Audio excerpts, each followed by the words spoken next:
Welcome back to episode 4 of the Weightlifting.Ai attempt 2. This workout was one that I really didn't want to do, and I did make some adjustments to it.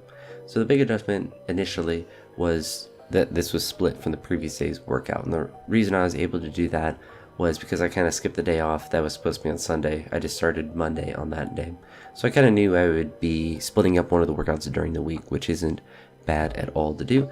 It kind of allows me to still train every day and stay on the program. I was not motivated at all to do this session. I waited till about 7 o'clock at night to go out to start training. But when I started to train, I didn't feel too bad. I was supposed to do sets of 4. I bumped them down to make them just sets of 2, a set of 3, and a set of 2 for the front squats. And the reason for that was just to maintain my position in the front squat. I actually felt pretty good speed-wise and everything with them, and I was surprised with how well they were moving. I just didn't want to push to a set of 4 and start to pitch over and compromise my positioning and just get less out of the front squats. So I'll be building to be able to do sets of 4 and whatever this program, but for now the sets of 2, the 3, and the 2 were fine for today. After the front squats, I had some overhead press and those went well. I was actually really surprised because I haven't done overhead press in a little bit because I've been doing the push presses. But I did want to substitute it out for today because it's been giving me, there's a lot of push presses in the program, understandably so, but I don't want to do push presses that frequently, so having some overhead press sessions are nice as well because I find them to be less mentally taxing and just easier to do from that standpoint. So I added those, or I did those today, did a bunch of sets at, I think it was 73 kilos or 72, whatever 160 pounds is. And then the last couple were down to 70, and they're feeling actually pretty decent.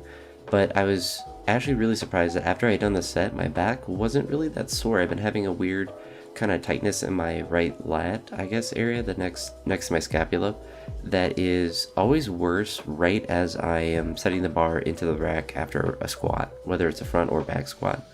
Not during the squat, not during any portion of the warm-up, really. As far as like a mobility thing, it's always the worst when I'm racking the weight and like when the weight is uncompressed from your body. That like decompression is like the most painful thing for like 3 or 4 seconds. It's a weird feeling, but it hasn't been anything that's limited me in my lifting. And like even now sitting here, like I can't get it to hurt like it did. So I don't know if that's a result of the overhead press loosening it up or anything, but I have noticed that when I do stretching work in the area, it does improve. So it is most likely just some sort of muscular strain in that area. Like I said, it's nothing that even bothers me when I do snatch and clean jerks. I only feel it in the squat when I'm racking it into the bar and all that weight is decompressed off my body. It's a weird odd feeling, but just something that I gotta keep working on. And I've actually been pretty good about stretching and stuff, so I think that's why it's not really getting worse. After the pressing, I had some pulls, which I worked up. I just did like one warm-up set with 70 kilos, and I was like, I'm tired, I'm just going to 175. Because that's where, I think it was 174, but I'm not trying to load 174 when I'm in the shed when I can just put 175 on the bar. And did a bunch of sets of 3. They actually felt pretty good.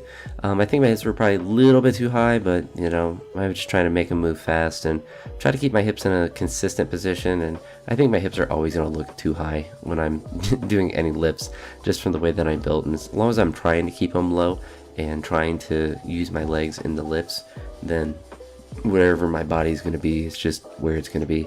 I'm not going to stress too much about it as long as I'm trying to move my body in the correct way. After I finished, it was like 5 sets of 3. I forget. It was lots of sets of 3 in the pulls. I decided to cheat and do a sumo deadlift with the same 175, and then just took a crazy jump because I haven't done a sumo in a couple of years. I don't remember the last time I actually did this. I don't want to say it's a couple of years. I feel like I've done a sumo, but maybe with like 140 kilos or something that's really light. Nothing that's more than 140 in probably a while. Maybe 405 pounds. I always go back and forth between kilos and pounds, but like 183 kilos or something, maybe.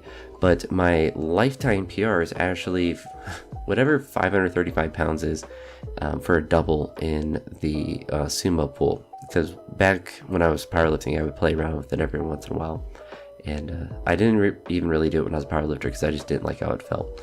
but that was my PR previously, so I decided just to give 545 a whirl, which is what, 247 kilos. So kind of funny just to have that thrown in there. There's nothing really that's too strenuous. It was actually surprisingly not that difficult to do, probably because the range of motion was a lot shortened.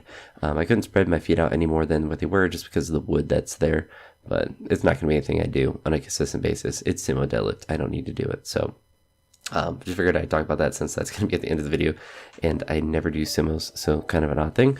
But yeah, that's it for this one. Hopefully y'all enjoyed, and yeah, see y'all in the next one. Peace.